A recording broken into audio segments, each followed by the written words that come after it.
केंद्र सरकार की तरफ से चलाई गई आयुष्मान योजना का लोगों को मिल रहा है लाभ। अटल आयुष्मान योजना के तहत प्रदेश के सभी परिवारों को 5 लाख तक का दिया जा रहा है निःशुल्क लाभ।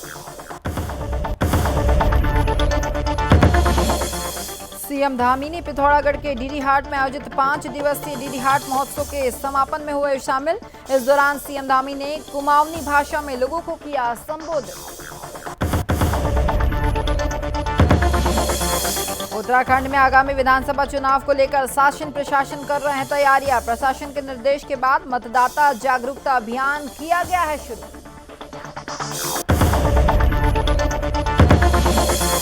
गदरपुर में बीजेपी के मंडल अध्यक्ष चकित हुडिया के नेतृत्व में कार्यक्रम का आयोजन। कार्यक्रम में भारतीय जनता युवा मोर्चा के राष्ट्रीय उपाध्यक्ष भी हुई शामिल।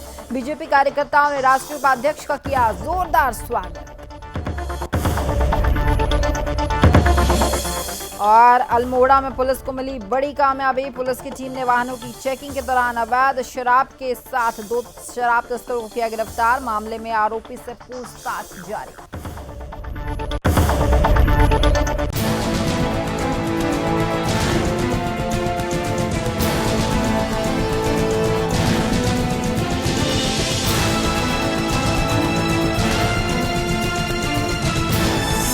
आप देख रहे हैं सुदर्शन न्यूज।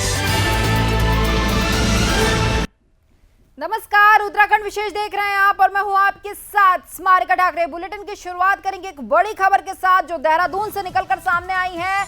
आपको बताएं कि देहरादून में खतरनाक स्तर पर पहुंच गया है वायु प्रदूषण। आपको बताएं इस वक्त की बड़ी खबर, सांस लेने में घुटन का जो खतरा है वो भी बढ़ने लगा है देहरादून में। और डॉक्टर्स ने कहा है कि खतरनाक तत्व जो है वो नुकसान पहुंचा सकते हैं। सांस संबंधित मरीजों को बचने की सलाह जो है वो डॉक्टर्स ने दी है। वायु प्रदूषण अपने खतरनाक स्तर पर पहुंच चुका है देहरादून में। इस वक्त की बड़ी खबर आपको बता रहे हैं।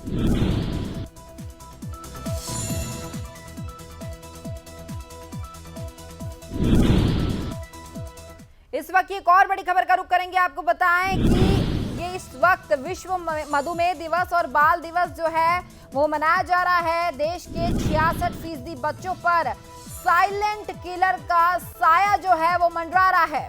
विशेषज्ञों ने दिनचर्या में बदलाव लाने की जो सलाह है वो दी है विश्व मधुमेह दिवस और बाल दिवस के मौके पर। विशेषज्ञों का कहना है कि खान पान का खास तौर पर ध्यान रखा जाए और आज विश्व मधुमेह दिवस और बाल दिवस मनाया जा रहा है। 66% बच्चों पर साइलेंट किलर के रूप में जो है इसका साया मंडरा रहा है।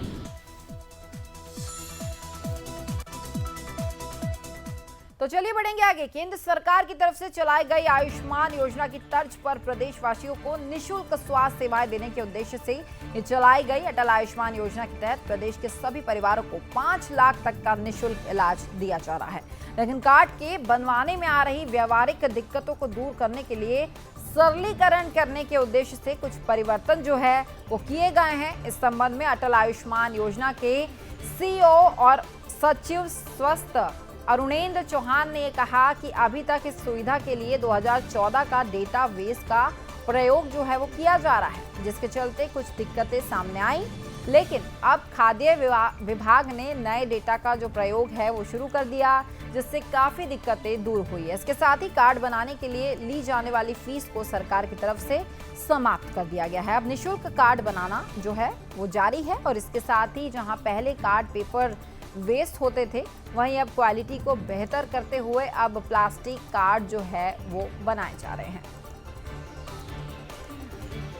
इंश्योरेंस हेल्थ इंश्योरेंस स्कीम है, यहाँ पर कैशलेस ट्रीटमेंट मिलता है। यहाँ पर 1 दिन का हॉस्पिटलाइजेशन मिलता है।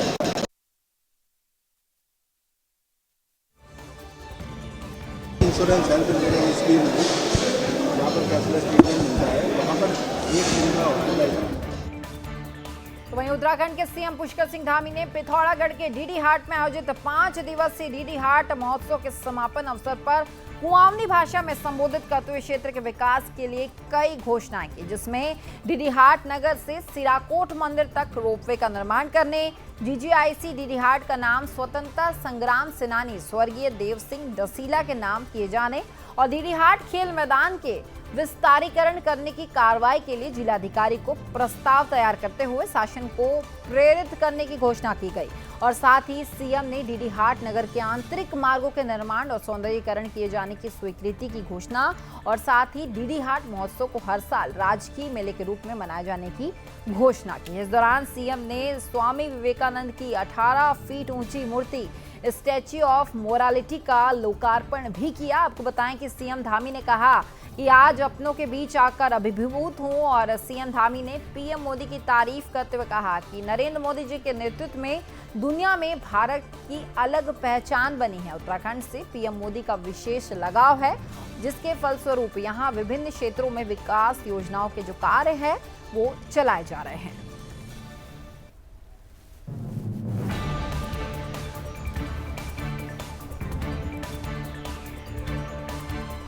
तो वहीं उत्तराखंड में आगामी विधानसभा चुनाव को लेकर शासन प्रशासन ने तैयारियां अब युद्ध स्तर पर तेज कर दी है। शासन प्रशासन से मिले निर्देश के बाद अब 1 से 30 नवंबर तक मतदाता सूची का विशेष संक्षिप्त पुनरीक्षण और मतदाता जागरूकता अभियान जो है वो शुरू कर दिया गया, जिसके तहत मसूरी एसडीएम मनीष कुमार के नेतृत्व में मसूरी में आशा और आंगनवाड़ी वर्कर्स के साथ मसूरी में मतदाता जागरूकता रैली जो है वो निकाली गई। इस मौके पर लोगों ने खासकर 18 साल के युवाओं से लोकतंत्र के महापर्व चुनाव में भागीदारी बनने के लिए मतदाता सूची में अपना नाम अंकित करने की अपील की है और साथ ही एसडीएम मनीष कुमार ने मसूरी के कई मतदाता जो केंद्र थे उसका निरीक्षण भी किया। इस दौरान एसडीएम ने बीएलओ को किसी भी प्रकार की कार्य में लापरवाही नहीं करने के निर्देश भी दिए हैं।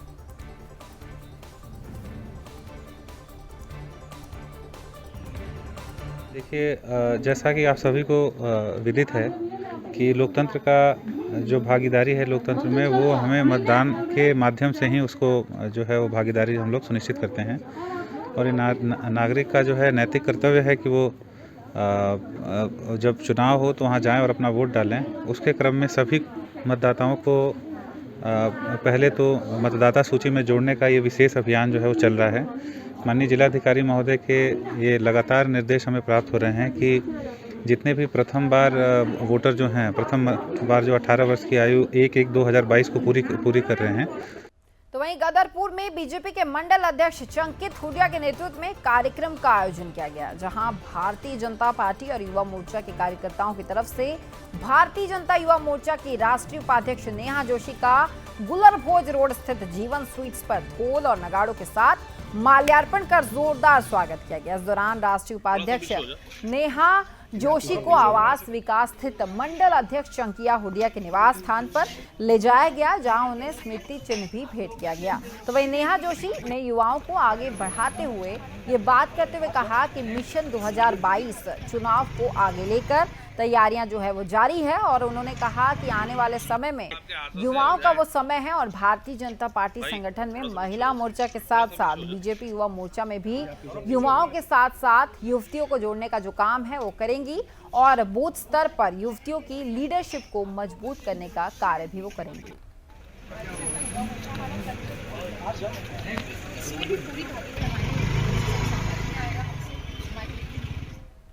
तो वहीं अल्मोड़ा में पुलिस को एक बड़ी कामयाबी हाथ लगी है। आपको बताएं कि भतरौज खान में police team Mohan check post पर वाहनों की चेकिंग कर रही थी।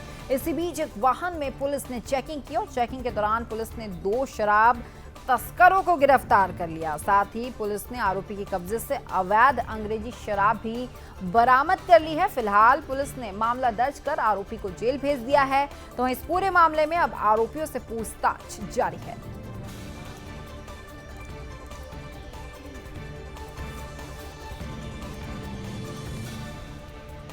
तो वहीं विधानसभा चुनाव को लेकर सारी राजनीतिक पार्टियां अपनी अपनी तैयारियों में जुट चुकी है। ऐसे में कांग्रेस, बीजेपी और सभी विधानसभा चुनाव को लेकर हर जगह बैठक कर रहे हैं। ऐसे में आने वाले विधानसभा चुनाव के मद्देनजर कांग्रेस के वरिष्ठ नेता और प्रदेश के महामंत्री ममता हालदार ने आने वाले चुनाव को लेकर गदरपुर विधानसभा में से अपनी दावेदारी पेश करते हुए अपनी तैयारियां जोरों शोरों से शुरू कर दी। इसी कड़ी में सुदर्शन न्यूज के कुमाऊं के ब्यूरो चीफ दिमांकर सरकार ने उनकी दावेदारी और तैयारियों को लेकर उनसे खास बातचीत की।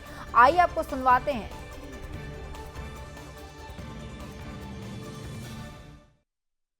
हमारे साथ मौजूद है उत्तराखंड कांग्रेस कमेटी के प्रदेश महामंत्री। आइए उनसे जानते हैं कि इस बार आने वाले विधानसभा चुनाव को लेकर उनकी किस तरह की तैयारी है। तो हलदर जी, आने वाले विधानसभा चुनाव को लेकर आप किस तरह की तैयारी कर रहे हैं? देखिए, इस बार विधानसभा में पूरी तरह से मैं तैयारी कर रही हूँ। और ये जो कोरोना काल में मैंने पूरे गांव-गांव में राशन पहुँचाना, हर लोगों के दुख सुख में जाना, और ये जो देवी आपदा है इसमें भी मैंने जहाँ जहाँ आपदाएँ आए हैं वहाँ राशन पहुँचाना, वहाँ लोगों की सहायता करना मैंने किया है। और दूसरी बात ये है, बड़े लंबे समय से मैं इस पार्टी से जुड़ी हुई हूँ। कांग्रेस पार्टी से 3 पीढ़ी से हमारी जुड़ी हुई है और मैं लगातार कांग्रेस के लिए काम करती हूँ। हर लोगों के दुख सुख में जाती रहती हूँ और पार्टी को आगे ले जाने की और इनकी जो नीतियाँ है पार्टी की उसको आगे जनता तक पहुँचाती हूँ और जनता के बीच में रह के उसको काम कराती हूँ। अगर बात करें गदरपुर विधानसभा की, तो यहाँ पर एक नहीं कांग्रेस के 10 प्रत्याशी दावा कर रहे हैं। ऐसे में आप किस तरह की उम्मीद करते हैं कि आप ही को टिकट मिलेगा? देखिए, हक तो सबका होता है, कार्यकर्ता मांग सकते हैं टिकट तो एक ही होता है, एक ही मिलता है, लेकिन सभी दावेदारी जो करते हैं और एक को जिस पे विश्वास करते हैं पार्टी, उनको टिकट मिलता है। उसी हिसाब से मैंने भी अपनी दावेदारी 2012 में किया था, नहीं मिला था। मैं 2017 में किया, नहीं मिला। अब 2021 में मैं फिर से दावेदारी कर रही हूँ और मैं लंबे समय से सेवा कर रही हूँ, इसलिए मैं दावेदारी की हकदार में हूँ। अगर बात करें गदरपुर विधानसभा में, तो पिछले 10 सालों से यहाँ भाजपा के विधायक अरविंद पांडे का कब्जा है, जो कि अभी यहाँ के कैबिनेट मंत्री भी हैं। तो आप आम जनता से किस तरह से उम्मीद करते हैं कि वो उनको वोट ना देकर आपको ही वोट देकर जिताएंगे? देखिए, जनता बहुत परेशान है इस समय। पूरे भारतवर्ष में जब से बीजेपी सरकार आई है, जनता परेशान है, किसान परेशान है, मजदूर परेशान है। तो वहीं अल्मोड़ा जिले के सोमेश्वर विधानसभा के दौला घाट में उत्तराखंड के पूर्व सीएम हरीश रावत ने भूतपूर्व सैनिकों को सम्मानित किया है। इस दौरान पूर्व कैबिनेट मंत्री यशपाल आर्या, राज्यसभा सांसद प्रदीप टम्टा सहित कई कांग्रेस कार्यकर्ता मौजूद रहे और पूर्व सीएम हरीश रावत ने कहा कि कांग्रेस सैनिकों का सम्मान कर रही है, इसमें कोई राजनीति नहीं है। और इस बीच यशपाल आर्या बीजेपी पर जमकर निशाना साधते हुए नजर आए और साथ ही यशपाल आर्या ने कहा कि अब कांग्रेस की लहर है, 2022 के विधानसभा चुनाव में कांग्रेस की ही जीत होगी।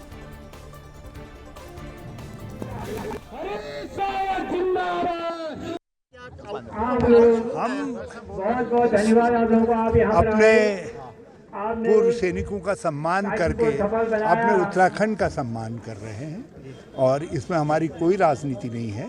ये जो इंदिरा गांधी जी के नेतृत्व में बांग्लादेश की विजय का, बांग्लादेश निर्माण का अभियान चला था।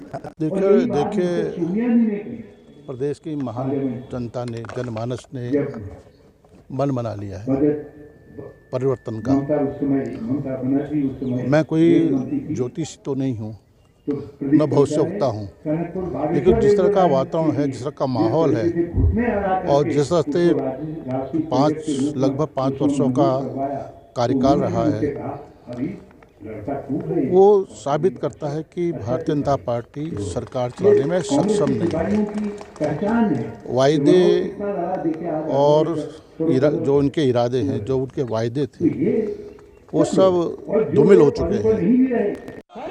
तो वहीं पहाड़ों की रानी मसूरी में इगास का महापर्व बड़े ही धूमधाम के साथ मनाया जाएगा। इसको लेकर मसूरी में मसूरी महापरिवार नाम से एक संयुक्त संगठन का गठन किया गया, जिसमें सभी राजनीतिक और सामाजिक संगठनों के साथ आम जनता को सदस्य बनाया गया।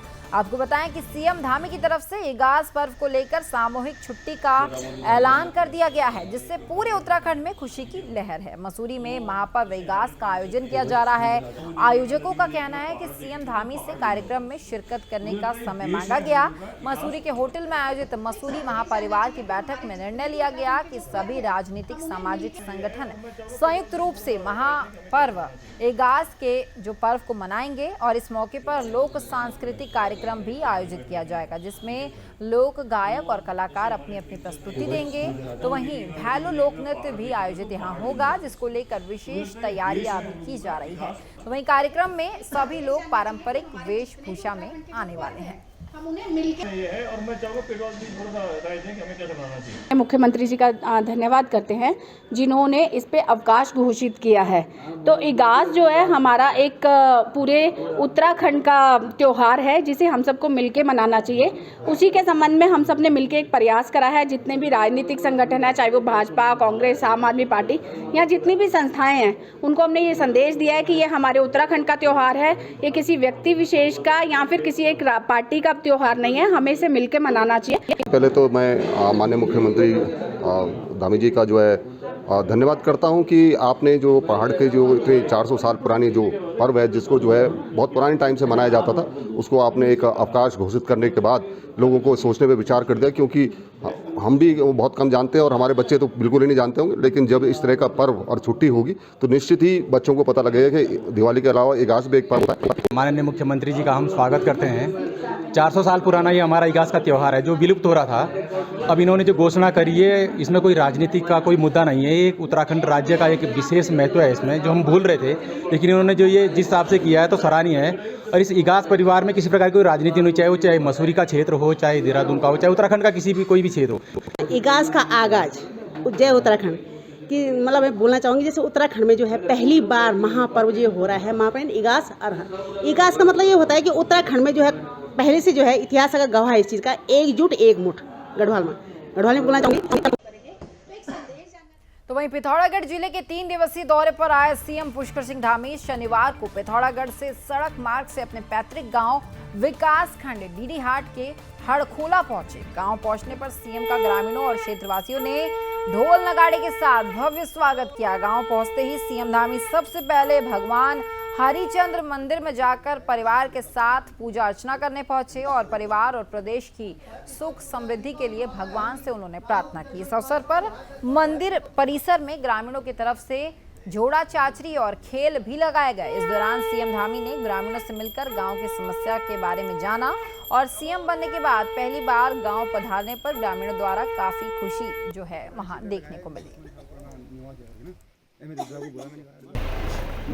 सभी को अपने घर में अच्छा लगता है। हमारे पूर्वजों का, हमारे देवी देवताओं का, कई पुरखों का संबंध है। पुरखों से हमारे पूर्वज इस गाँव में रहते आए हैं, यहाँ पर पूजन करते रहे हैं। उसी पद्धति को जो हमारे यहाँ की पहाड़ की संस्कृति है, पहाड़ की जो पद्धति है, उसी पद्धति के तहत मैं भी आया हूँ। पिछले काफ़ी समय से पूजा पाठ करना ड्यू था। पहले भी कार्यक्रम बना था, लेकिन मौसम खराब हो गया तो समय नहीं आ पाया।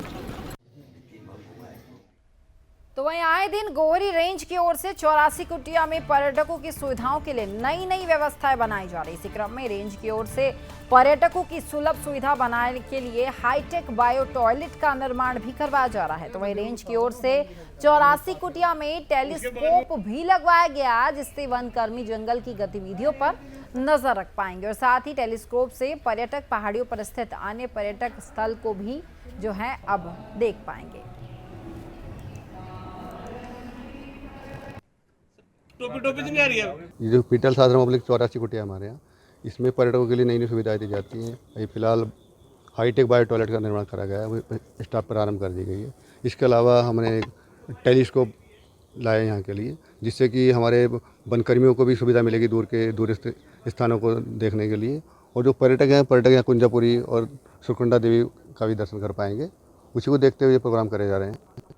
तो वहीं हरिद्वार में उस समय हड़कंप मच गया जब हरिद्वार रोड स्थित डंपिंग ग्राउंड के बाहर लगे 3 खोखा में आग लग गई। आग की लपट इतनी तेज थी कि देखते ही देखते आग ने विकराल रूप धारण कर लिया, जिसमें एक खोखा जलकर खाक हो गया और साथ ही 2 खोखे के कुछ भाग भी जल गए। तो इस पूरे मामले की सूचना स्थानीय लोगों ने पुलिस और दमकल विभाग को दी। सूचना मिलते ही मौके पर पहुंची दमकल विभाग ने काफी मशक्कत के बाद अब आग पर काबू पा लिया है।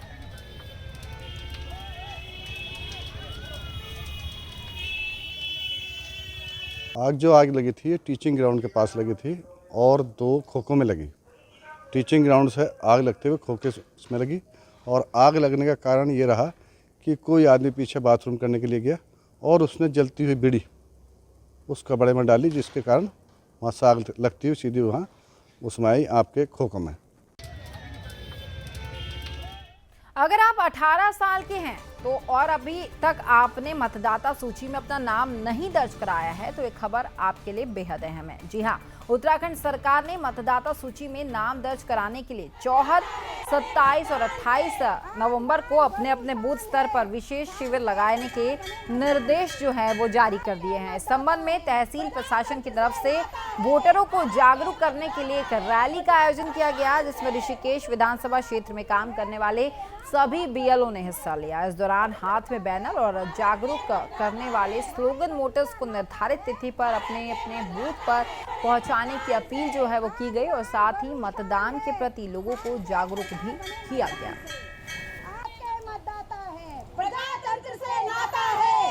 कार्यक्रम के अंतर्गत हम लोगों ने मतदाताओं को जागरूक करने के लिए 24 विधानसभा क्षेत्र ऋषिकेश के अंतर्गत ये रैली आयोजित की है और साथ ही मैं ये अपील करना चाहूँगी कि अभी हमारा 13-14 को और 27-28 को विशेष शिविर है, जिसमें बीएलओ पूर्ण समय अपने बूथ पर उपस्थित रहेंगे, तो अधिक से अधिक मतदाता वहाँ पहुँचकर अपना नाम मतदाता सूची में जुड़ाएंगे। रैली जो निकाली गई वो इसलिए निकाली गई कि मतलब जो हमारे मतदाता हैं अभी भी कुछ जागरूक नहीं है, तो ये रैली का यही मतलब है कि सभी लोग रैली निकाल अपना मत दें और जो 18 वर्ष के हो चुके हैं जगह जगह बूथ बनाए गए हैं। तो वहीं रुड़की में सरेआम खनन माफियाओं की दबंगाई भी निकलकर सामने आई। आपको बताएं कि खनन माफियाओं की तरफ से रामपुर गांव की सोलानी नदी में काफी लंबे समय से अवैध खनन किया जा रहा था कि तभी गांव के किसानों ने अवैध खनन का विरोध किया, जिस पर खनन माफियाओं ने किसान पर धारदार हथियार से हमला बोल दिया। तो वहीं इस हमले में किसान गंभीर रूप से घायल हो गए और घायल किसानों को ग्रामीणों ने अस्पताल में भर्ती कराया। इस दौरान ग्रामीणों की पुलिस प्रशासन के साथ काफी नोक-झोंक भी हुई और साथ ही इस घटना से आहत ग्रामीणों ने एनएच मार्ग पर जाम लगा दिया। फिलहाल पुलिस ने ग्रामीणों को समझाकर मामला शांत करवा दिया है।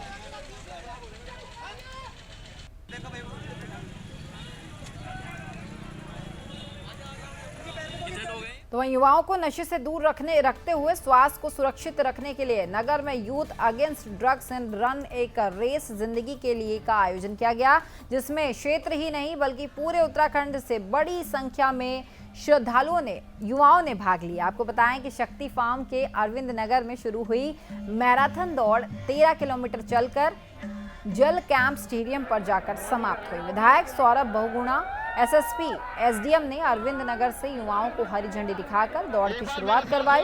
दौड़ में युवकों में पहले नंबर पर देहरादून से आए राजेश कुमार ने पहले स्थान पर वो रहे, तो वहीं दूसरे स्थान पर हरिद्वार के अंकुश और तीसरे स्थान पर रुद्रपुर के लवनीत रहे। तो वहीं लड़कियों में खटीमा से नीतू, हल्द्वानी की नेहा अधिकारी और हल्द्वानी की ही आशा बिस्ट ने तीसरा स्थान प्राप्त किया। इस दौरान जेल कैंप स्टेडियम में रंगारंग कार्यक्रम भी आयोजित किए गए, जिसकी शुरुआत विधायक सौरभ बहुगुणा ने दीप प्रज्वलित करके की। आपको बताएं कि देहरादून से आई मशहूर गायिका प्रियंका नाहर ने अपने गाने की सुंदर प्रस्तुति भी यहां दी और इस दौरान दौड़ में जीते युवक युवतियों को विधायक सौरभ बहुगुणा ने सम्मानित भी किया। सौरभ बहुगुणा ने कहा कि नशे से युवाओं को दूर रहना चाहिए। हमारे पार्टिसिपेंट स्कूल्स, सब सारे वॉलंटियर्स, हमारे एडमिनिस्ट्रेशन, एसएसपी, पुलिस, रेवेन्यू की टीम को सबको धन्यवाद करूंगा कि हमने कॉल दी थी से नो टू ड्रग्स और रन फॉर लाइफ। और आप देख सकते हैं कि अभी हम लड़कियों की फ्लैग ऑफ करके आ रहे हैं रेस। हरिद्वार से लेके टनकपुर, बागेश्वर, पिथौरागढ़, हमारे देहरादून, हर ज़िले की लड़कियों ने यहाँ पे पार्टिसिपेट किया। आज के ज़माने में जब ड्रग्स का बोलबाला जो है चारों तरफ हो रहा है, बच्चे इसकी लत में आ रहे हैं, नवयुवक इसकी लत में आ रहे हैं, इस समय जागरूकता बहुत ज़रूरी है। जागरूकता इस तरह के आयोजनों से जहाँ इसका व्यापक असर समाज में पड़ता है, वहीं मेरा आह्वान ये रहेगा कि परिवार के लेवल पर, शैक्षणिक संस्थानों के लेवल पर भी अवेयरनेस फैले। परिवार के लेवल पर जो अग्रज हैं उनका बड़ा महत्वपूर्ण रोल है। अपने परिवार में जो भी इस तरह के वल्नरेबल जो परिवार के सदस्य हैं जो नशे की लत में जा सकते हैं या जाने के कगार पर हैं या नशे की लत में हैं। तो वहीं रामचंद्र उनियाल पीजी कॉलेज उत्तरकाशी में राज्य स्थापना के तहत सामाजिक, सांस्कृतिक और खेल के अनेक कार्यक्रम आयोजित किए गए। इसी क्रम में छात्र छात्राओं के बीच मतदाता जागरूकता अभियान भी चलाया गया। प्राचार्य डॉक्टर परमार ने छात्रों को मतदान का महत्व और मतदाता के अधिकारों के बारे में अवगत कराया और साथ ही तंबाकू नियंत्रण कार्यक्रम के तहत महाविद्यालय में गोष्ठी का आयोजन भी किया गया। नोडल अधिकारी डॉक्टर डी पैथ्यूली ने छात्रों को नशे के नुकसान और इससे बचने के उपाय भी बताए। डॉक्टर बच्चन लाल, डॉक्टर आकाश मिश्र ने भी छात्रों को नशे से आजीवन दूर रहने और समाज को स्वच्छ बनाए रखने के लिए प्रेरित किया। महाविद्यालय में छात्रों में खेल और स्वास्थ्य के प्रति जागरूकता के लिए खेल विभाग के डॉक्टर सुरेंद्र सिंह ने फुटबॉल और वॉलीबॉल का अंतर संकाय प्रतियोगिता का जो आयोजन था वो भी किया। तो वहीं पहले दिवस में आयोजित वॉलीबॉल प्रतियोगिता में विज्ञान संकाय ने कला संकाय को मात देकर पहला स्थान जो है वो प्राप्त किया। इन खेलों में विजेता खिलाड़ियों को मेडल और प्रमाण पत्र देकर सम्मानित भी किया गया। इसके अलावा प्राध्यापकों ने भी खेल गतिविधियों में प्रतिभाग करते हुए छात्रों को प्रेरित किया।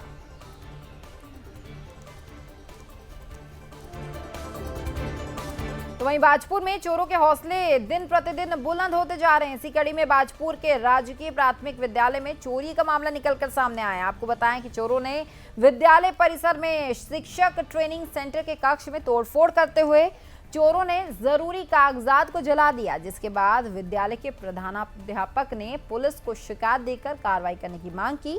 तो वहीं पुलिस ने मामले को दर्ज कर लिया है। फिलहाल मामले में अभी जो जांच है वो अभी जारी है।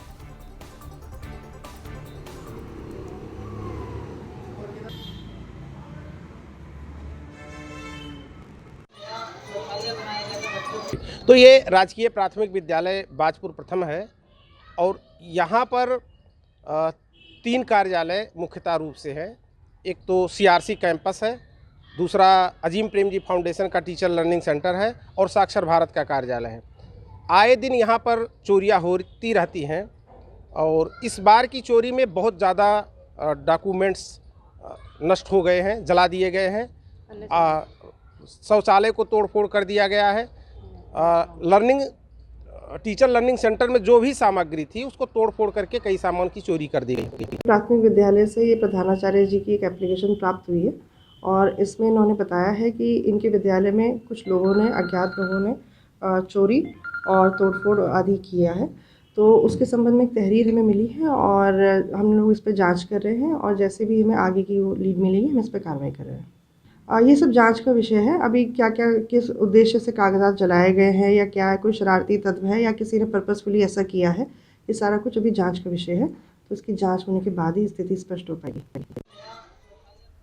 तो वहीं कांग्रेस पार्टी के वरिष्ठ नेता सलमान खुर्शीद ने अपनी नई किताब में हिंदुओं और हिंदुत्व की तुलना ISIS और बोको हराम इस्लामी आतंकवादी संगठन से करने के बाद से ही हिंदू जो है वो लगातार आक्रोशित हैं और आक्रोशित हिंदू संगठन जबरदस्त तरीके से इसका विरोध प्रदर्शन कर रहे हैं। इसी के चलते अंतर्राष्ट्रीय हिंदू परिषद के प्रदेश अध्यक्ष डॉक्टर राजीव महाजन के नेतृत्व में राष्ट्रीय बजरंग दल के कार्यकर्ताओं ने गदरपुर में सलमान खुर्शीद के खिलाफ जमकर नारेबाजी करते हुए सलमान खुर्शीद का पुतला दहन किया। इस दौरान अंतर्राष्ट्रीय हिंदू परिषद के प्रदेश अध्यक्ष डॉक्टर राजीव महाजन ने कहा कि कांग्रेसी नेता सलमान खुर्शीद की तरफ से की गए हरकत की मैं कड़ी निंदा करता हूं और ये कहा कि सलमान खुर्शीद हिंदुओं की भावनाओं के साथ खेल रहे हैं और साथ ही हिंदुओं को अपमानित भी कर रहे हैं, जिसे कभी भी बर्दाश्त नहीं किया जाएगा। इसलिए उनको हिंदुओं से माफी मांगनी चाहिए, नहीं तो पूरे प्रदेश भर में आंदोलन किया जाएगा। वरिष्ठ नेता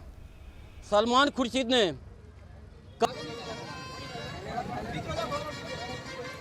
कांग्रेस पार्टी के वरिष्ठ नेता सलमान खुर्शीद ने कल जो उनकी पुस्तक का विमोचन हुआ था और विमोचन किसने किया था?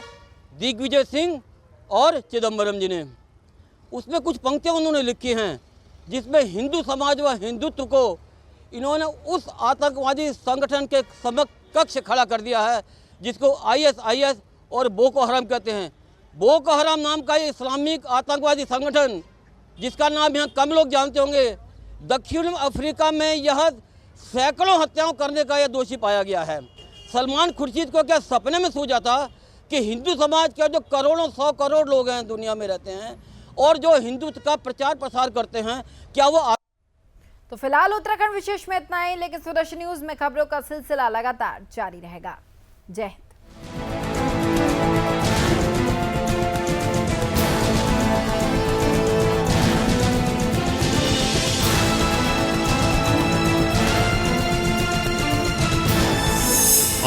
देख रहे हैं सुदर्शन न्यूज।